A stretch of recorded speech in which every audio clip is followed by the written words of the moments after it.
Amelia, here we are, sitting in your kitchen with our tea. How you going? About to share the tea. Oh, my God. In a big way. I asked you and your team, what is one of the hottest topics that you get hit with all the time as far as like questions and stuff goes? And the big SEX word came up. I'm not pregnant, by the way. I know that's what everyone's thinking. They're like, are you going to announce you're having a baby? No, I'm not. I don't know if I'm going to have one. Maybe I will. Maybe I won't. But sex. Oh, okay. Yes, sex. And sex is how you get a baby. Isn't it crazy? Because like you are a midwife, you're a sleep consultant, you're on Insta all the time sharing your life, and what do people want to know about the sex? And I'm not a sex therapist. Yeah, right. And I don't have a claim to be either. Yeah. It's just such a big deal. Isn't it? So, I mean, I was one to start with. How did your sex life change I guess, did it change between children as well? And when you first became a parent, what was it like? Yeah, so obviously when you're in the trenches of motherhood, and especially if you're breastfeeding, we all know those hormones play a big part on your sex drive. Yeah. You can't be bothered. Yeah. And I think we can both say that. Yeah. Even when your kids are older, you still can't be bothered. Sorry. No, you have to make time. Yes. And it's like one of those things where if you don't do it for a while, it's easy to just keep on not doing it. Yes. So you've got to kind of have to stay with the times, make it consistent, like we talk about with the kids and sleep, make it a consistent part of your, not routine, I don't like to say that, but, your everyday life. Yeah. And I think I have just learned in my relationship with Ambrose, and we touched on it on one of our previous podcasts, I think sex is really important, especially I'm just being generalised here, maybe for men, but obviously for women, but I know Ambrose, if we are having sex, we have a better relationship, he's much happier. Yeah. He is a man with a high testosterone, and I think I can safely say he needs sex to function, and I think that's like a lot of men, maybe like a lot of women. And I think it's important. Yeah, I could not agree more. And I want to know, I mean, even speaking to your community too, how often, because we get our 6-week clearance after giving birth. Yeah. And then guys, again, stereotyping, but a lot of the time I'm like, cool, we're good to go then. And like everyone else is like, well, hold up. So that 6 weeks, by the way, is just a guideline. Okay. It's not and I don't want to say this because I don't want men to think, oh, grouse, it can happen earlier. If you are comfortable and you feel well enough and you haven't had a vaginal birth, you've had a cesarean section or whatever it is, and you just feel ready, you can do it really whenever you want. Right. I mean, you are going to be bleeding for the first couple of weeks postpartum. The reason that we stipulate, or doctors and midwives will stipulate, it's good to wait 6 weeks. It's obviously bleeding, number one, infection, number two, and you want your uterus to heal. You've carried and stretched a baby for 9 months. Yeah. And also, if you've had a vaginal birth, you could have some damage down there. You can have some, some internal stitches. You can have external stitches. You can be tender in general. You can have a prolapse. All these things contribute. You want to let it heal. We don't, being pregnant and giving birth is not a disease. It's not an illness. We all know that. But it does take a really big toll on our body and our mental, physical, and emotional health. Yeah. So I think it's best to let it rest. Yes. But it's each to their own. Totally. And to be fair, I speak to a lot of mothers groups and mums in general, obviously friends who are mums, etc. And so many women say, but there's sort of the two schools of thought. It's like, okay, at some point we're going to just have to get back on that horse and hopefully with time we'll start enjoying it more and more. And it's to your point around if you're not doing it, you forget about it. True. And I think it's also a case of, number one, women are very fearful that it's going to hurt and understandably so. Yeah. You think, oh, my God, the thought, I've just pushed a baby out of my vagina, the thought of having to have sex is just horrific. Yeah. So there's that. Yeah. If you've had a cesarean section, you're very tender as well in that lower region, your stomach. You've got to be really careful not to hurt yourself physically. So they say not to do any exercise or anything for the first 6 weeks at least. So there's those things. Also, there's your body. Like you're very, I don't know about you, I'm very self-conscious postpartum. Yeah. My boobs are leaking, I'm saggy, I feel tender down there, maybe prolapsing a little bit. Yeah.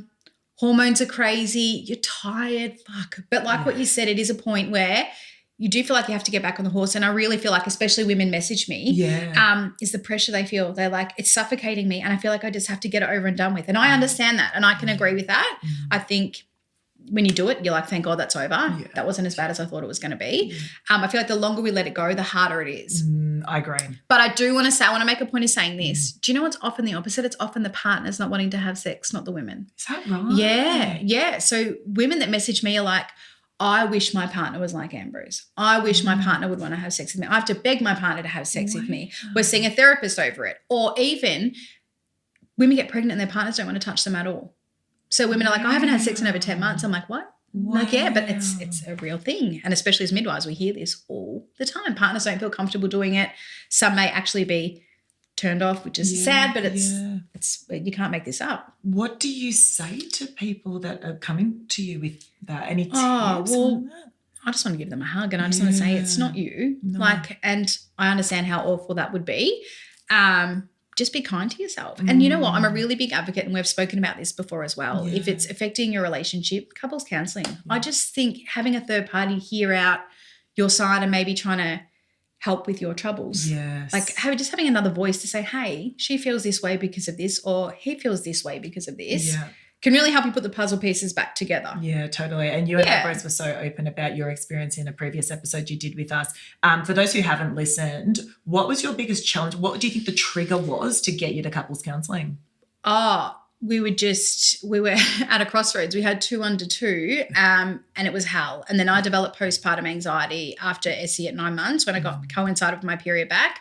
And I was suffocating, and he was working 1,000,000 hours. He was running the footy club, coaching a footy team, and it all just came to a head, and I was like, I actually can't do this anymore. Yeah. I was literally like, I'm happy to leave this relationship and just be a single parent, because that's how it was at the time, and he wasn't intentionally doing that, but our life was crazy.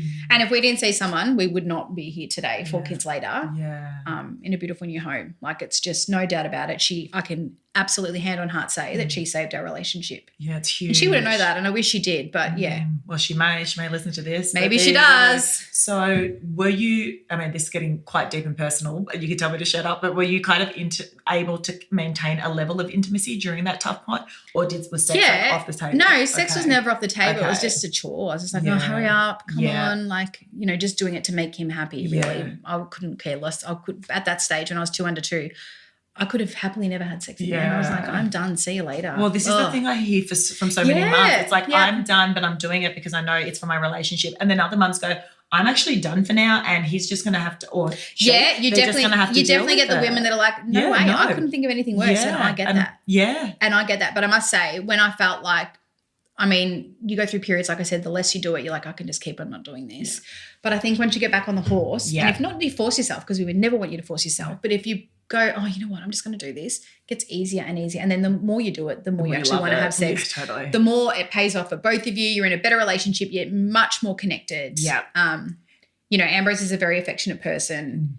He's not needy, but, kind of is needy at the same time. And I know how our relationship works. If he's in the shits, I can guarantee it's probably because we haven't had sex in like a week or 2. And I'd be like, are you serious? And be like, well, meh. And then you have sex and everything's forgotten. It's like, okay, that's all you needed. That's all you needed. Because it's interesting, isn't it? And I guess for those people listening who are like, okay, well, I'm not quite there yet, and I don't want to necessarily, do the final act. Okay, well, then there are things that you can do in the meantime to increase intimacy and affection in your relationship, right? Like, there's little things. Because often we don't even do how many times do you hold your Ambrose's hand as you walk down the street? Oh, yeah, no, we wouldn't. It's more like, oh, my God, it's like, get your arm off me. I'm so suffocated for my kids. Please, don't touch me. Or like him leaning into you as you're watching a show. We did these things before kids. So it's really funny when you talk about sex before kids and then sex after kids. Yeah. Obviously, sex before kids, you were always partying. Well, we were always partying, drunk, It's all that fun stuff. You'd sleep in so you could have sex whenever you wanted, however much you wanted. When we saw the relationship counsellor, she said to us, Ambrose, you want this in a relationship. Amelia wants this. You have to go back to basics. You have to reconnect at a friend level and then a relationship level. So do things like have date night. And date night doesn't mean going out, leaving your kids. It means putting the kids to bed and watching your favourite Netflix series on the couch. So she'd say to us, you've got to pick 2 nights a week that are non-negotiable that you're going to sit together and watch a movie. And then just from there, I feel like your connection grows again. Yeah. You actually don't realise how much you need to talk to each other just about your day. Yes. And then you're like, oh, my God, I don't hate you as much as I thought I did. Yeah. And, we don't have to have sex to get along. I know you want to have sex to get along, but I don't want to do that right now. Yes. And sitting next to you, it's enough. Yes. And as women particularly, we need that emotional connection. Absolutely. Big time. Yeah. That, what's that? Women are from Venus, men are from Mars. Yeah. Like, it's a real thing. It's a real thing. Yeah, and we're obviously just being general. Yeah, we're not. We're stereotyping. Really, we are. But I feel like I feel for these women that feel pressured to do it, and I feel like I wish the partners would just shut up and just understand. But at the same time, sometimes I think it's good for them as well if they maybe took a leap of faith and was like, I'm going to go out of my comfort zone. Maybe this is what I need. And sometimes it is without you realizing. Yes. And then those partners that don't want to touch their partners, I just want to be like, oh my God, like she just did the most beautiful thing for you. I understand she might be a little bit overweight still or carrying her pregnancy weight or this, that, the other. Yeah. But I'm sorry, it's part and parcel. Totally. And I think to your point, okay, if we get into solution mode here, there are third parties that can support. You've just been a prime example of how much that supported you. Yep. There are things that we can now it's a deliberate act. We have to go, okay, it's not just a, spontaneous act of affection like it was pre-kids. Now it's like, no, I'm going to work on my relationship. I'm going to prioritize it. And maybe it does mean that date night at home or whatever. So these little things that we can do to build up the affection and intimacy. I don't know, like, would you say that? And also, as you said, we are stereotyping here. I have spoken to a lot of same-sex couples about this as well, just out of interest. Interestingly, gay dads, because they haven't had the implications of giving birth, feel as though just generally intimacy, yes, it changes slightly, but nowhere near to the level because you don't have those, and it makes a lot of sense. Absolutely. And they almost play as a better team on average. So that as I far have as no doubt about that. Yeah, doing things around the house for the baby. Too masculine energy. Yeah, and just getting it done. Exactly and then still prioritising each other. Two gay females, typically they will have similar experiences to us because someone has generally given birth. Correct. And not only that, they're also women generally tend to be more emotional as well and more hormonal, and that really does play a significant part. And you're right, I care for so many same-sex couples in the hospital as well, and we talk about this postpartum as well, and it is a real thing. It's a thing, and it's a thing that people need to talk about. So that's why, so that others don't feel alone in their struggles, because a lot of people feel embarrassed to even bring this up, even with friends. Oh, I know, and like it's not until like often the people that hear about their sex life is the physio.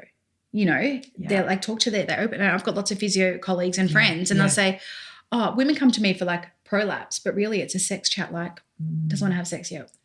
Is that normal? What should I do?" And they end up being like a bit of a sex therapist at the same time. Yeah, right. But you're right. I wish there was a whole thing dedicated to this. Yeah. Like, it's not spoken about enough. It's not. There's so much pressure on us in general, and then to add that on top, it's 100%. I want to finish on a light note. Apparently you get some really interesting DMs about people's fantasies or just weird, quirky DMs sex-wise. Well, especially when I do those sex. So when I do those Q&A sex confession boxes, like spicy confessions, sometimes I think, are you making this up? Because who the hell's got time for that and who's got energy for that? Yeah. Okay, so a lot of followers are like swingers. You don't swing, I don't swing. No, I'm not There's a lot. No, you're not a big swinger. You're not a swinger at all. Far out. You're probably more definite about that. Yeah, no swinging for you. But okay, so a lot of people are swingers. Wow. Heaps of couples go on date night to strip clubs. Wow. I know, I'm boring. I'm so vanilla. Yes, I'm so vanilla. Oh my gosh, I'm happy with a cocktail. I know. So a lot of swinging, a lot of So like sex parties? Well, or it's just more like you choose a couple and you swinging, is like they go to swinging parties and sex parties, or they outsource a third person to join their little vibe. Right. And I can't believe it. But it's a real thing. They just tell you this. Well, because they think that they're anonymous, but I can still see they open up. And some things they say, I'm like, sorry? I think, what? And I'll show Ambrose, and Ambrose is like, whoa, babe, you are so vanilla. I'm like, you're so vanilla. What about, we don't want to be like this. Do sex toys come up? Does costumes and all that sort of come up? Does sex toys come up? Yeah. Every 2 seconds sex toys come up. Really? I get a collab request every day to collab with sex toys. Mate, that's the standard, isn't it? It is at the moment, especially with social media. Yeah. There's everything. Yeah. And then some people are like, I'm so boring, I haven't had sex in months. Oh my God, my partner hasn't touched me in a year. Can you share these confessions? Yeah. So it's so different. Split, so 50-50. I'm curious as well whether the ones that are more explorative have older children. It's hard to know. Well, one of the girls that says she goes to a swinging club with her partner, she's like, we drop the 2 kids off at grandma's and then we pick them up on Monday for kinder. So I'm like, you got kinder age kids. Wow. Yeah. You go, girl. Well, and it makes me think they probably do this stuff prior to having kids. That's and right. They keep it up. That's the thing. And I hear sometimes of people that were into things like that, or, just being more sex oriented, and then it really changes once they have children, just in general, in a big way. And often their partner can then feel lost about, okay, well, hold on. For example, we used to love to swing. Now you don't want to, but I still want to. Where do you end up? Well, I think this is like, don't they say something like women hit their sexual peak at the age of 39 or something? Yes. And that's why when a lot of affairs occur and stuff. Yeah. And I think that's a whole nother episode is talking about affairs. But I think that's why a lot of these things happen. Because of that, because the other partner doesn't want to commit to this, and then people go, "This is boring. We've had our kids. This is just not the same as what it was." Yeah, it's so bloody interesting. Well, thanks, babe. Thanks for all the sex intel. Should I call myself a sex therapist? Just whack that on your bio as an extra thing. If you see me naked, it's nothing to bloody rave about. Believe me, I'm just like every other mother. I believe that. We'll catch you next time. Thanks. Bye.